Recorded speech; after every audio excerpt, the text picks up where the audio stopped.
બનાસકાંઠા લોકસભા સીટના પ્રચાર અર્થે શક્તિસિંહ ગોહિલની હડાદ ખાતે સભા યોજી હતી અને વિવિધ મુદ્દાઓ પર ભાજપ અને પીએમ પર વરસ્યા હતા.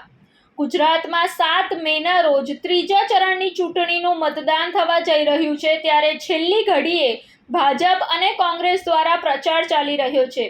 ત્યારે કાલે દાંતા તાલુકાના હડાદ ગામે ગુજરાત કોંગ્રેસના પ્રમુખ શક્તિસિંહ ગોહિલની જાહેર સભાનું આયોજન કરવામાં આવ્યું હતું, જેમાં મોટી સંખ્યામાં આદિવાસી સમાજ અને સર્વ સમાજના લોકો જોડાયા હતા. ગેનીબેન ઠાકોરે વિધાનસભાના અધ્યક્ષને લઈને ટોણો માર્યો હતો અને પોલીસ ઉપર અને મતદારોને લાલચ આપવાના મુદ્દા ઉપર ભાજપ પર આકરા પ્રહારો કર્યા હતા. બીજી તરફ ગુજરાત કોંગ્રેસના પ્રમુખ શક્તિસિંહ ગોહિલ દ્વારા પણ વડાપ્રધાન મોદી ઉપર કટાક્ષ કર્યા હતા. કોંગ્રેસ પાર્ટી દ્વારા ગરીબ, યુવાનો, પાટીદાર, આદિવાસી, રાજપૂતો, દલિત સહિત વિવિધ સમાજ માટે અલગ અલગ મુદ્દાઓ પર વક્તવ્ય આપ્યું હતું. પુરુષોત્તમ રૂપાલા દ્વારા ક્ષત્રિય સમાજને બદનામ કરવાની ઘટનાનો પણ ઉલ્લેખ કર્યો હતો. ભાજપ દ્વારા સરકારી મશીનરીનો ઉપયોગ કરવામાં આવી રહ્યો છે અને મતદારોને ગેરમાર્ગે દોરવામાં આવી રહ્યા છે. ભાજપ અધૂરા રામ મંદિરનું લોકાર્પણ કરીને મત માંગી રહ્યું છે અને દેશના પ્રમુખ મુદ્દાઓથી ધ્યાન ભટકાવી રહ્યું છે. આ કાર્યક્રમમાં ખાડિયાના ધારાસભ્ય ઇમરાન ખેડાવાલા, દાંતા ધારાસભ્ય કાંતિ બરાડી, પૂર્વ ધારાસભ્ય ગ્યાસુદ્દીન શેખ, બનાસકાંઠાના પ્રભારી બળદેવજી ઠાકોર હાજર રહ્યા હતા. આજે સાંજે 5 વાગે જાહેર પ્રચારનો સમય પૂર્ણ થાય છે, ત્યારે હું મારા વહાલા ગુજરાતીઓનો હૃદયપૂર્વક આભાર માનીશ.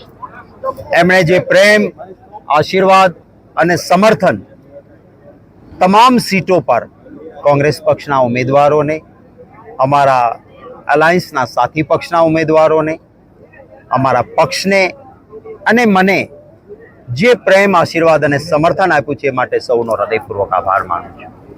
આજે અહીંયા દાંતા ખાતે આપ જોઈ શકો છો કે એક થનગનાટ હડાદ દાંતા મત વિસ્તારના ગામ ખાતે અમારા કાંતિભાઈ ખરાડી ધારાસભ્યશ્રીના આયોજનથી આ પબ્લિક મિટિંગ અહીંયા હતી. અહીંયા પણ આપ જુઓ જે ઉત્સાહ છે લોકો, કારણ કે છેલ્લા 10 વર્ષથી ભારતીય જનતા પાર્ટી શાસનમાં રહી.